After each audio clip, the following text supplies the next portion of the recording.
All right. Well, happy birthday, Apple Watch. You are 1 year old, and a lot of folks are asking just how successful you've been. To hear Apple tell it, among the most successful first-year products it has ever announced. I have no way to confirm that or check that. Full disclosure, I'm an Apple shareholder. I have no vested interest here outside of saying I don't know who's telling the truth, but I know these guys get to the bottom of it very fast. Deirdre Bolton, Jess Leslie, and Peter Shankman. Peter, and with you, begin with you. Do you buy that? It is definitely a product that people either love or hate, much more than any of their other products. Yeah. There is no middle ground here. You either are in love with the Apple Watch and wear it religiously, or it's sitting on your nightstand and you haven't charged it in 4 months. There's no middle ground here. I personally love it.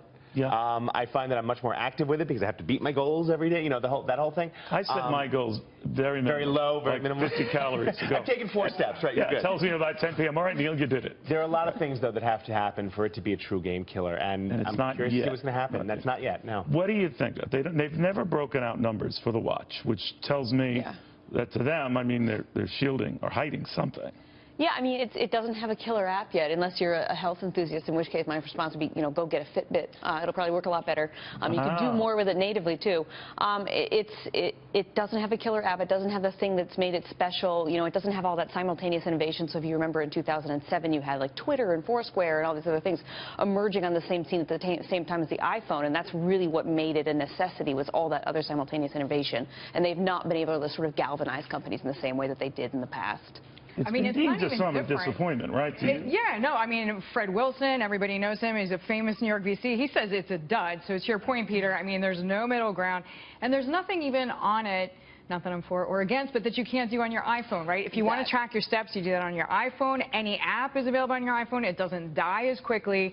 But I guess maybe where they crack the code, if you want to have a positive spin, is that people do see it as this link to fashion. People like the different watch straps. They change it. But for $500 to count your steps, I sort of feel like you could go with the Fitbit and save yourself $400. And the thing the only reason I disagree with that, and I agree, every point you made is right. One thing, if Apple winds up putting cellular service into this thing, which I believe is going to happen, then all of a sudden, all the other apps that you use, Dick Tracy. let's look at fitness. So it's a standalone. I use Runkeeper. I use MyFitnessPal.